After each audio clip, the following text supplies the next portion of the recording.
안녕하세요, 박 셰프입니다. 7월 셋째 주 부동산 모기지 소식 간략하게 전달해 드리겠습니다. 네, 첫 번째 소식은 캐나다 중앙은행에서 이제 양적 완화 프로그램을 축소한다고 발표했습니다. 그래서 많은 분들이 아시다시피 코로나 사태로 위축된 경제에 도움이 되고자 캐나다 중앙은행은 물론 이제 각 나라에서 양적 완화를 시작했죠. 그래서 많은 돈을 풀었는데 캐나다 같은 경우는 올해 초부터 양적 완화 프로그램을 축소하기 시작했는데 지금까지 진행된 상황을 보면 이제 올해 초에는 40만 달러 정도 됐었는데 이 40만 달러가 30만 달러에서 주당 20만 달러까지 이제 축소된 겁니다. 그러니까 올 초보다 시장이 풀리고 있는 돈이 절반가량 줄어든 거죠. 그래서 많은 경제 전문가들은 지금과 같은 속도로 양적 완화 프로그램이 축소되고 그와 함께 경제가 계속해서 회복이 된다면 이제 조만간 양적 완화 프로그램이 종료될 거라고 얘기하고 있거든요. 그래서 데스자딘 같은 경우는 올해 가을, RBC와 BMO 같은 경우는 내년 초에 이제 양적 완화 프로그램이 종료되고 늦어도 내년 중반부터는 금리 인상이 시작될 거로 예상하고 있는 거죠. 그러니까 캐나다가 코로나 확진자 비율도 그렇고 여러 가지 측면에서 좀 뒷북을 치는 경향이 있거든요. 예를 들면 미국에서 코로나 확진자 숫자가 올라갈 때는 캐나다 같은 경우는 그제서야 확진자 비율이 조금씩 올라가다가 미국에서 확진자 수가 정점을 찍고 이제 떨어지는 시점에서는 캐나다의 확진자 숫자는 고점을 향해 가고 있었거든요. 그러니까 그런 상황이 여러 차례 반복됐는데 이 양쪽 완화 프로그램에 관해서는 캐나다가 미국보다 앞서 나가고 있어요. 그래서 미국 같은 경우는 아직 양적 완화 프로그램의 축소를 시작하지도 않았거든요. 그리고 최근에 연준에서 한 얘기에 의하면 현재의 인플레이션이 장기적인 현상이기 때문에 금리 인상을 조금 더 신중하게 해야 한다는 의견을 보였거든요. 물론 청문회에서는 이제 만약의 경우에 이 인플레이션이 단기적이 아니라 장기화되는 조짐이 보인다면 금리 인상을 할 거라는 얘기를 하긴 했습니다만 한국 같은 경우는 들리는 소식에 의하면 8월이나 10월쯤에 금리 인상을 해서 내년 중반까지 많으면 네다섯 번까지도 인상한다는 소식인데 예상이 그렇다는 거지 아직 실질적으로 진행된 건 없거든요. 그런데 캐나다 같은 경우는 올해 초부터 양적 완화가 축소되기 시작해서 올해 반이 지난 7월 중순인 현재 벌써 이미 많이 진행이 된 거죠. 자, 그리고 다음 소식은 방금 전 소식과 일맥상통하는 소식이라서 제가 가지고 왔는데요. 여기 보시면 변동 이자율이죠. 5년 변동 이자율이 0.98%고요. 고정이 1.74%죠. 그러니까 변동이 1% 이하로 내려간 겁니다, 지금. 그래서 역대 최저의 변동 이자율을 기록했어요. 지난주에요. 물론 다른 메이저 뱅크 같은 경우는 다 1.5, 1.6, 1.75% 정도대에 머무르고 있고 가장 저렴한 변동이자율이 0.98까지 떨어졌다는 얘기인데 이렇게 변동이자율이 최저 기록을 세웠다는 건 이제 조만간 금리가 오를 가능성이 더 높아진다는 거죠. 그러니까 왜냐하면 은행에서는 금리가 오를 걸 대비해서 고정이자율 같은 경우는 더 높게 책정을 하겠죠. 왜냐하면 앞으로 이자율이 오르는데 3년, 5년 이렇게 고정으로 모기지 이자율을 묶어두면 앞으로 금리가 인상된 시점에서 모기지 이자율도 인상을 시켜야 되는데 고정으로 묶여 있으니까 이자를 더 받을 수 없잖아요. 그러니까 앞으로 오를 금리를 대비해서 은행에서는 최대한 비싼 고정 이자율로 사람들에게 대출을 해주는 거고요. 그리고 될 수 있으면 낮은 변동 이자율로 이제 사람들을 유혹하는 거죠. 그러니까 돈을 빌려야 되는 사람 입장에서도 고민이 될 수밖에 없잖아요. 그러니까 앞으로 금리가 오를 거라는 걸 알기 때문에 될 수 있으면 그 올라갈 금리에 대비해서 고정 이자율로 대출을 받아야 하지만 변동금리가 워낙 싸니까 지금 거의 2배 차이가 나죠. 그러니까 이렇게 싼 상황에서는 변동금리로 갈 수밖에 없겠죠. 앞으로 금리가 오른다고는 하지만 언제, 어떻게, 얼마나 오를지는 알 수 없는데 오를 거라는 기대감만으로, 예상만으로 2배 이상 지불하기에는 위험 부담이 너무 크죠. 돈을 빌리는 사람의 입장에서는요. 그래서 최근 변동 이자율이 최저점을 찍었다는 소식이고요. 자, 그리고 또 다른 소식은 토론토 지역 주택 가격을 하락시킬 수 있는 요인이 무엇인가에 대한 영상을 보고 제가 여기 간략하게 정리해 둔 건데, 존 파사리시라고 이제 무브 스마트의 이제 프레지던트죠. 자, 여기 보시면 이 사람인데, 뭐 부동산에 관심이 많으신 분들은 접해 보셨을 거예요. 그래서 이 사람이 최근에 만든 영상에 보면 이제 주택 가격에 영향을 주는 가장 큰 요인으로 근본적인 요인과, 여기는 펀더멘털 트리거라고 적혀 있죠. 그리고 두 번째로 행동 유발 요인, behavioral trigger라고 적혀 있는데, 자, 근본적인 요인을 우선 보면은요, 뭐라고 적혀 있냐면, 실직과 같은 가계소득의 감소로 일부 가계에서 모기지 비용을 충당할 수 없게 되면 이제 주택을 팔아야 하니까, 이제 이럴 때 전통적인 경기 침체가 발생하고 주택 가격이 하락한다고 그랬거든요. 이제 이런 부분을 근본적인 요인이라고 이 사람은 얘기하고 있고요. 그리고 또 다른 부분으로 행동 유발 요인은 뭐냐면, 이제 단순히 주택 시장에 대한 신념과 태도에 대한 변화가 이제 행동 유발 요인으로 작용을 해서 주택 가격을 하락시킨다고 얘기하고 있습니다. 그래서 여기서는 2017년 1분기에 주택 호황이 정점을 찍고 2017년 하반기에 하락세로 접어든 사례를 대표적인 예로 들고 있는데, 이 사람의 의견을 조금 더 정리해 보면은요. 자, 지금까지의 경제 상황을 바탕으로 볼 때 이제 근본적인 요인에 의한 집값 하락은 이제 일어나지 않을 가능성이 높다고 얘기했어요. 왜냐하면 이제 주택 가격을 높게 유지하고 있는 이제 통화라든지 재정 부양책이 아직도 많기 때문에 이제 경기가 완전히 회복될 때까지 이제 12월에서 24개월 정도 계속 이런 상태가 유지될 거라는 거죠. 그래서 주택 가격을 하락시킬 근본적인 요인은 발생하지 않을 거라고 얘기는 했는데, 이제 행동 유발 요인에 관련돼서는요, 여기 보시면 말 그대로 심리적인 요인이기 때문에 예측 자체가 불가능하다고 이 사람도 얘기를 하고 있죠.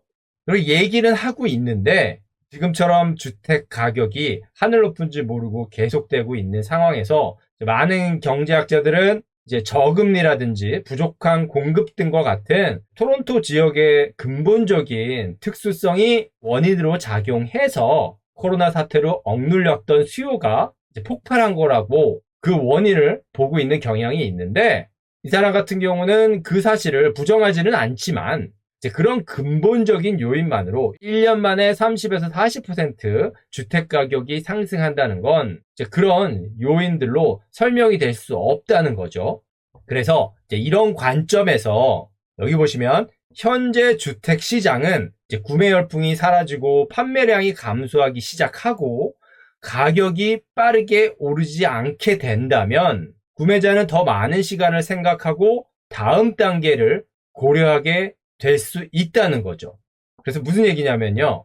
그래서 많은 구매자들이 쇼잉을 하면서 이만한 가치가 없다고 생각하기 시작하면 1년 전에 90만 불에 팔렸던 주택을 1.2 밀리언을 지불하면서까지 구매할 이유가 없어진다는 거죠. 실제로 최근에 쇼잉을 가보면 간혹 가다가 그런 집들이 있어요.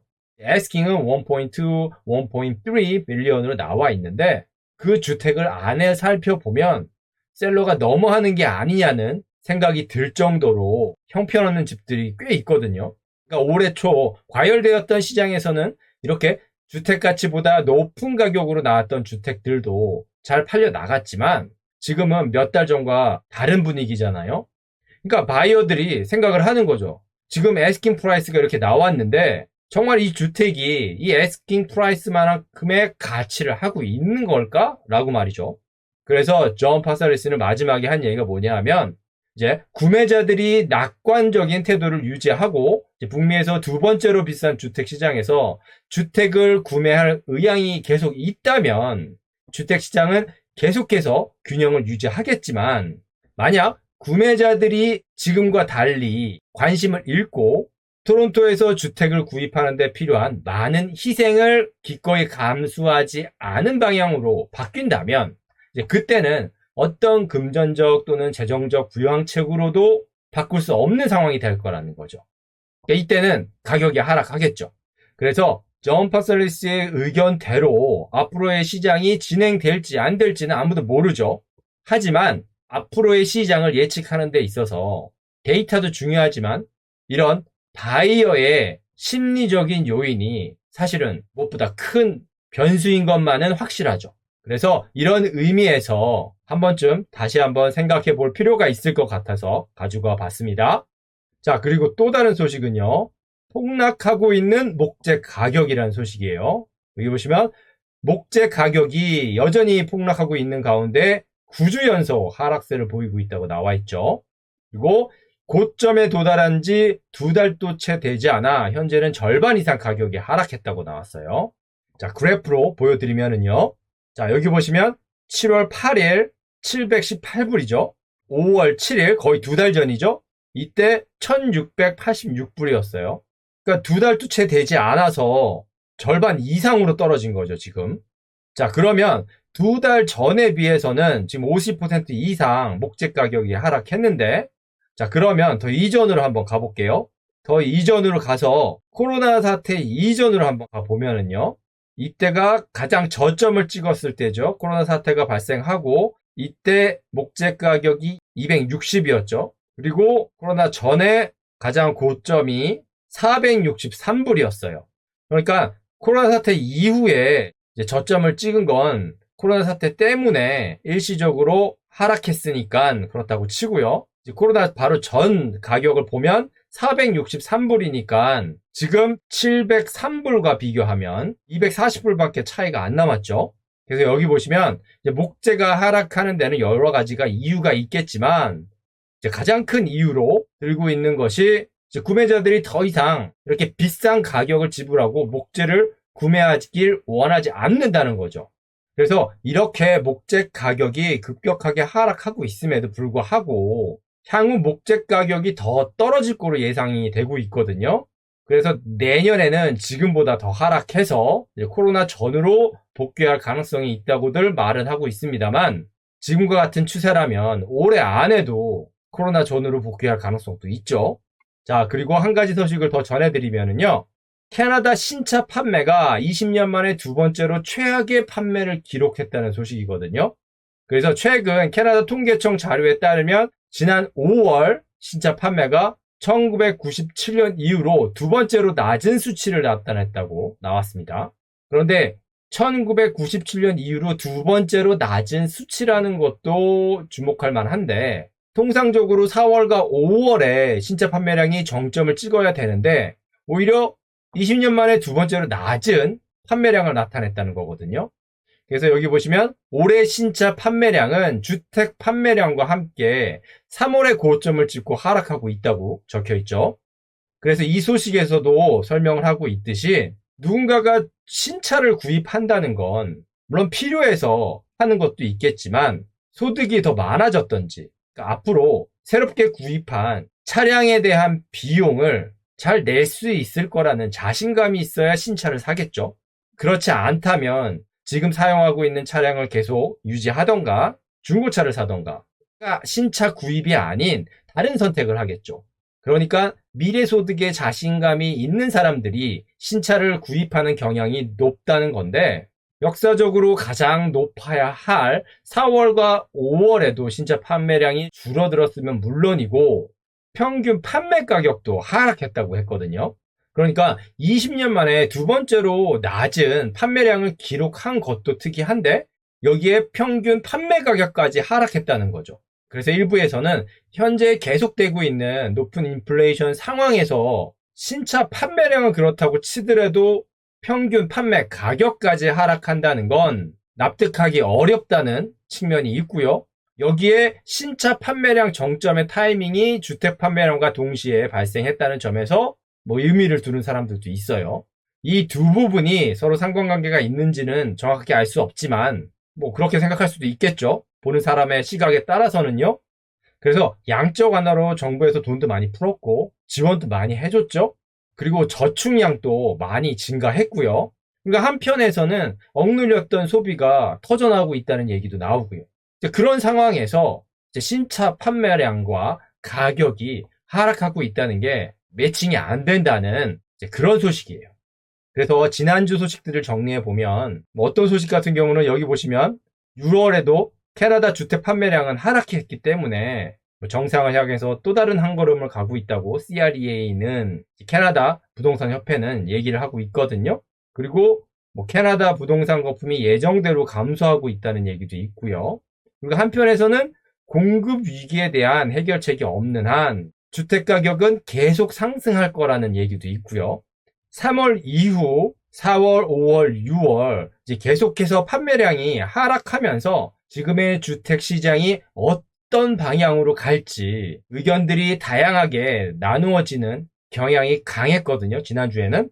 그런데 그 와중에서도 공통적인 것 중에 하나는 여기 보시면 신차 판매량이 최악의 판매량을 기록했고요. 자, 목재 가격이 추락했는데 가장 큰 원인은 구매자가 더 높은 가격을 지불하지 않는다는 거죠. 그리고 중앙은행에서 계속해서 양쪽 완화를 줄이고 있고요. 정부 지원금도 이제 조금 있으면 만료가 되죠. 이런 가운데 금리 인상의 속도는 빨라지고 있고요. 그러니까 이런 여러 가지 요인들을 볼 때 많은 가정의 부채 비율은 올라갔는데 앞으로 쓸 수 있는 돈은 자꾸 줄어드는 분위기잖아요. 그러니까 대부분의 가정에서 부채 비율은 높아졌는데 사실 가정뿐만이 아니라 정부 차원에서 그러니까 국가 차원에서 부채율이 급격하게 상승을 했죠. 양적 완화가 결국은 다 부채로 하는 거니까요. 그리고 그렇게 부채는 증가했는데 앞으로 금리가 인상이 된다고 하니까 매달 상환해야 할 원금과 이자 부담이 걱정될 수밖에 없죠. 그런 상황에서 지금까지는 정부가 계속 돈을 풀었는데 이 풀고 있는 돈을 계속 줄이는 거잖아요.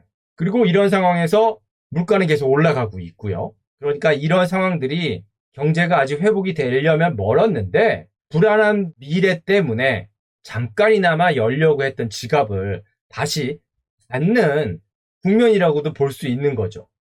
물론 또 다른 경제 지표들을 보면 지금 제가 말씀드린 생각과는 다른 의견을 도출할 수도 있겠죠. 그런데 지난주에 제가 살펴본 소식들을 바탕으로 해보면 이제 그런 분위기가 작게나마 느껴진다는 겁니다. 그래서 이번 주에는 그 뉘앙스를 바탕으로 추가 설명을 조금 더 해봤습니다. 네, 오늘은 여기까지만 하겠습니다. 지금까지의 영상이 도움이 되셨다면 좋아요, 구독, 알람 버튼 부탁드립니다. 지금까지 박시어프였습니다. 감사합니다.